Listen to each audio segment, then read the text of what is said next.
Hello, hello, everybody. How are you today? As always, I'm absolutely thrilled to have Lee Rubeck here with us. Everyone who kind of knows me reasonably well will know that I am a massive advocate of mindset. And Lee is, well, certainly for me, my number one go-to person when it comes to having a fantastic mindset to get you where you want to go. So yeah, quick introduction. Lee, for anyone who doesn't know you, please do give give an introduction of who you are. Sure, Emma. Good morning, and good morning to, or good morning, good afternoon, good evening to whoever's listening to us right now. My name is Lee, and I am a mindset coach, and I help entrepreneurs or individuals remove money blocks and attract clients easily. And I work with individuals all around the world, just like Emma. And these people are experiencing quantum leaps in their results because of the ideas that we teach. Thank you, Emma. Quantum leaps, that's a pretty huge thing to say, isn't it?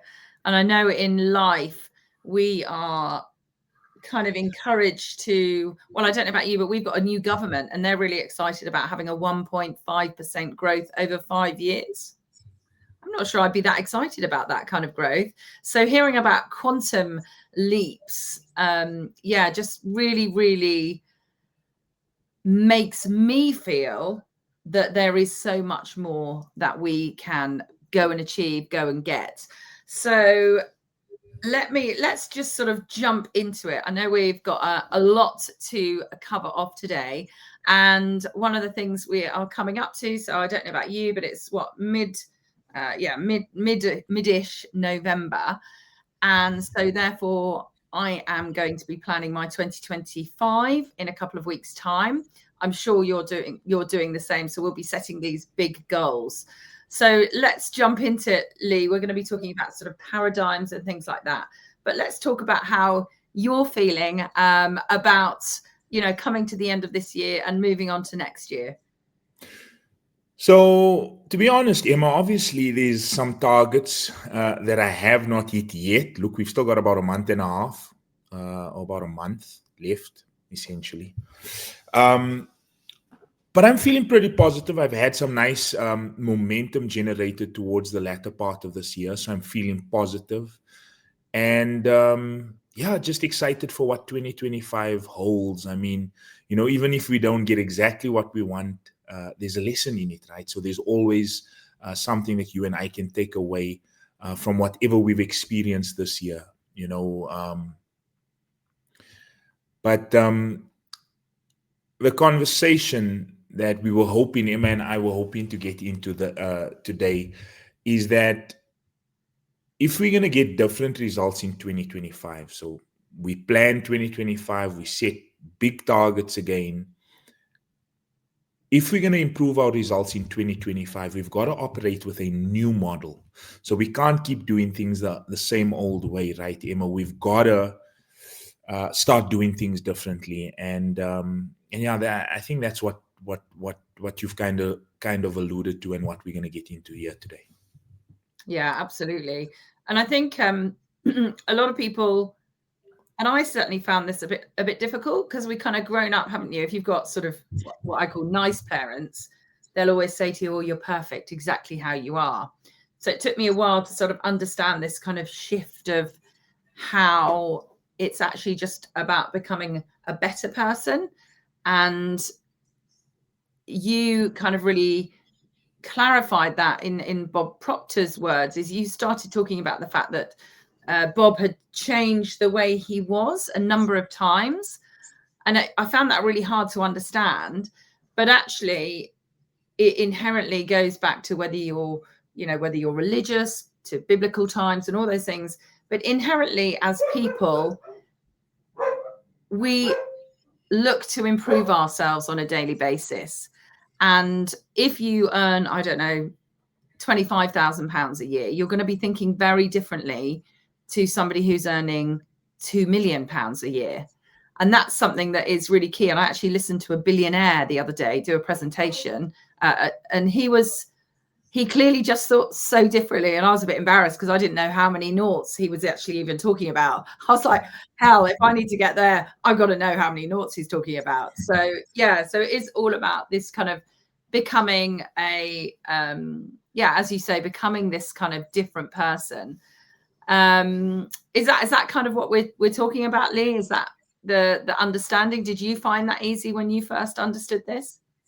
So to go back to what, the good parents, or what your parents told you in terms of, you're just perfect, just the way you are. That's not too far from the truth. That's really not too far from the truth, right? Because to anyone listening to this, you're firstly a spiritual being. You moved into your body. One day you're going to move out of it, and your spiritual DNA is perfect. So the essence of you at your center is truly perfection. But our behavior is not perfect, right, Emma? And our results are in many areas far from perfect. And that's because we have this insidious thing programmed into our subconscious mind, which is called a paradigm. And this controls the behavior. The paradigm is made up of your belief system, your self-image, and your habits, your habitual way of operating, how you show up. And it's these three components in your paradigm that create the behavior, that creates the results, and also determines what sort of things you are attracting into your experience. So, in terms of the journey, becoming that higher version of yourself, that better version of yourself, right, Emma? It's a journey into upgrading all of those ideas in your paradigm, or maybe for the most part, because if there's a perfection within you, for the most part, it's in clearing out all the rubble or all the rubbish that's in there, and just letting what's inside of you, deep inside of you, come to the fore. And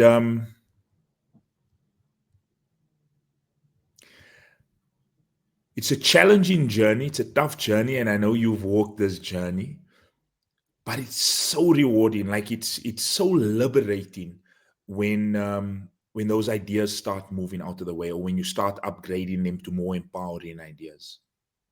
Fantastic.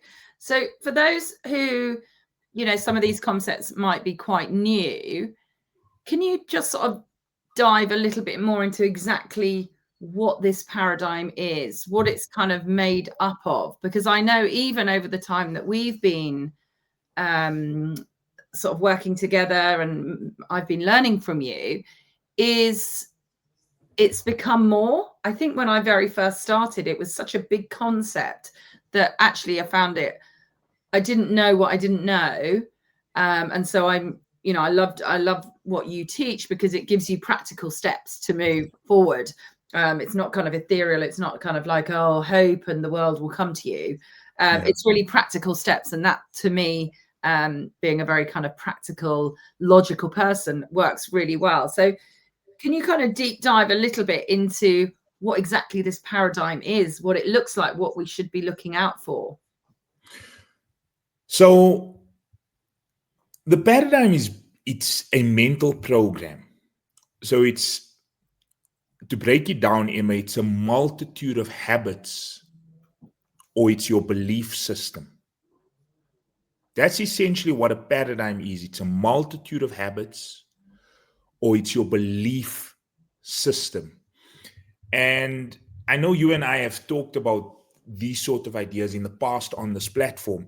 But let's say you were programmed with the idea that money doesn't grow on trees. You heard that 1,000 times, or money is the root of all evil. You heard that 10,000 times growing up. That program, beliefs or ideas deep into this subconscious program, that money is hard to come by and money is evil and reprehensible. And then people wonder why they get to 60, 70 years old, 50 years old, and they still struggle with money.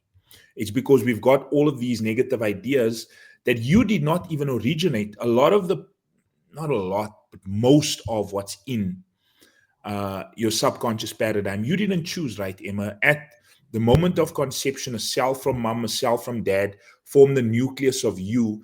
And there was programming right in the DNA at your moment of conception. And here you come into the world, you're a little girl or a little boy, and your subconscious is wide open. And all of the ideas from your environment, the aunts, the uncles, your parents, grandparents, the coaches, the teachers, everyone around you, all the ideas are going into the subconscious paradigm. And here you've got all of this potential, all of this perfection within you. But because a lot of what we were programmed with these limiting ideas, we struggle to bring it to the surface. And I don't know if that clarifies paradigm a bit more for you in terms of what you were trying to achieve there, Emma. Yeah, definitely. And I think what you used to talk about, kind of, it's a multitude of habits, as you just had. And I suppose what I eventually came to understand, so like you say, let's say, money's the root of all evil.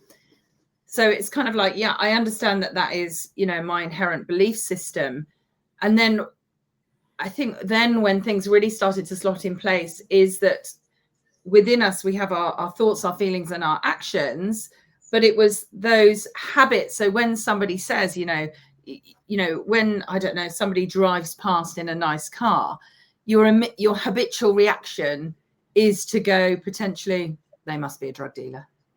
Or, these are, all of these things are the response from that belief. And that was really kind of mind-blowing for me. Whereas now when I see like somebody in a nice car go past, and I had to train myself to change this, I now think, wow, I wonder what they do to enable them to buy such a lovely car. That's really exciting for them. Now, don't get me wrong, I do still get the odd thought, but I'm able to sort of see that. So that was, really interesting to me, was to understand these kind of habits. And then you also mentioned, self-image, and that was a huge one for me, the way you kind of behave around yourself, isn't it? Self-image is your attitude to yourself. Like a lot of people treat other people better than they treat themselves. Think about that for a moment.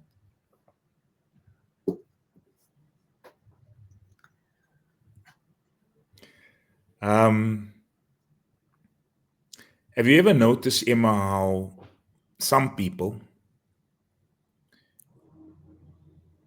they look at wealthy people and immediately they start treating them badly, or they start speaking badly about them without even having some sort of engagement or interaction with that person? But it's their beliefs around money. It's not the individual. It's not the individual. So, especially when you start striving and working towards something, you start stepping out, taking actions that make everyone around you feel uncomfortable, that really just watch how people start reacting towards you. Just watch how people, because it makes them uncomfortable, right? I mean, if you're doing things differently, or you start accelerating in your property journey, you've just taken on a huge property now, those sort of things can make some people who are in a comfort zone, who are comfortable with their current result, feel very uncomfortable. You start making more money, accelerating in that area.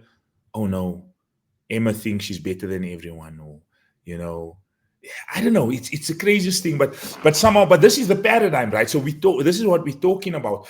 I want to tell you do you mind if I tell you Bob's story, or I tell our audience Bob's story? Do you mind if I just interject there?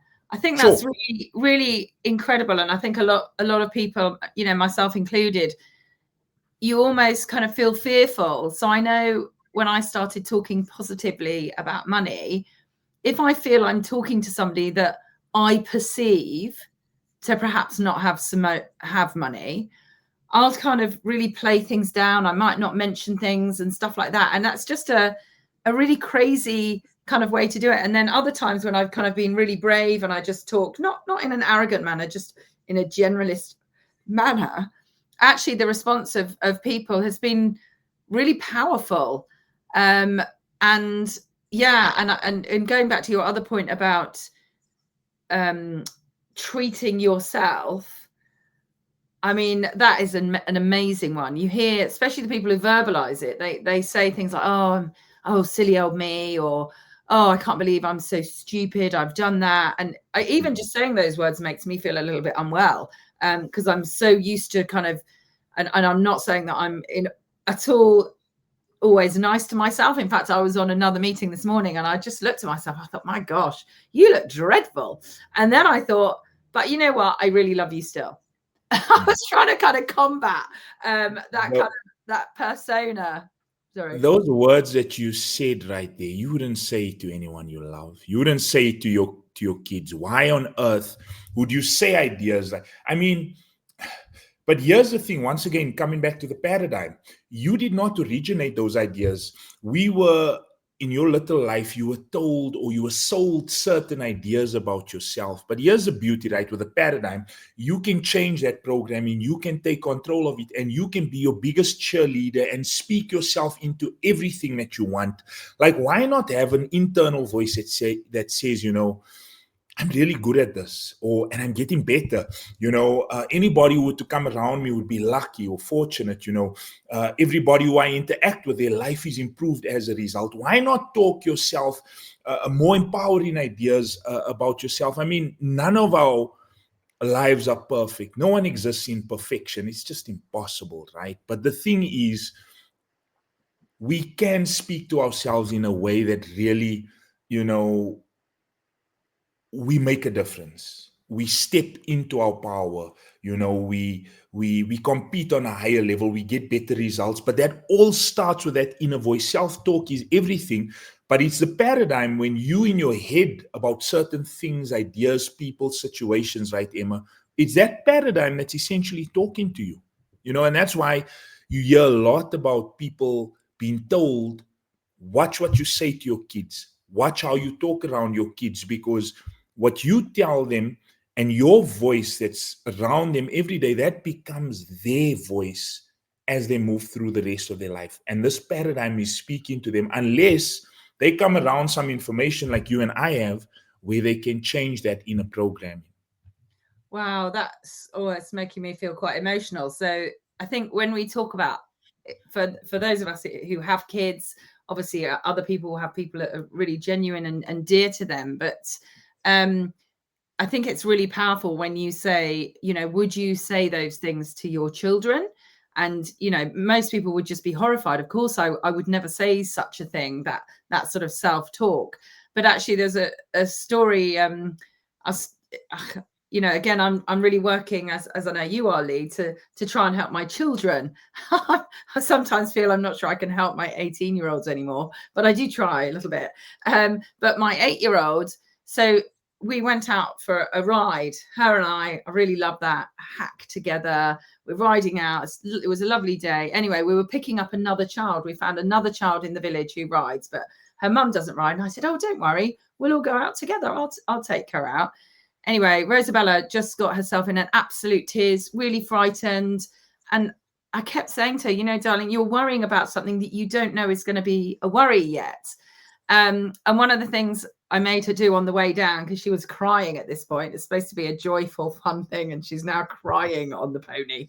I said, look, Rosabella, look up and say, this is the best ride I've ever been on. And she started giggling, and she did it. And she was like, this is the best ride I've ever been on. And we did that a few times. And then we picked up the child, and then, you know, we had a fantastic ride, and we got home. And I said, was that the best ride you've ever been on? And she said, yeah, actually, it was a really good ride. And I said, did you really need to sort of worry beforehand? She said, no, probably not. And so it's really amazing, isn't it? That kind of trying to point things out. And it's that reflection on ourselves. But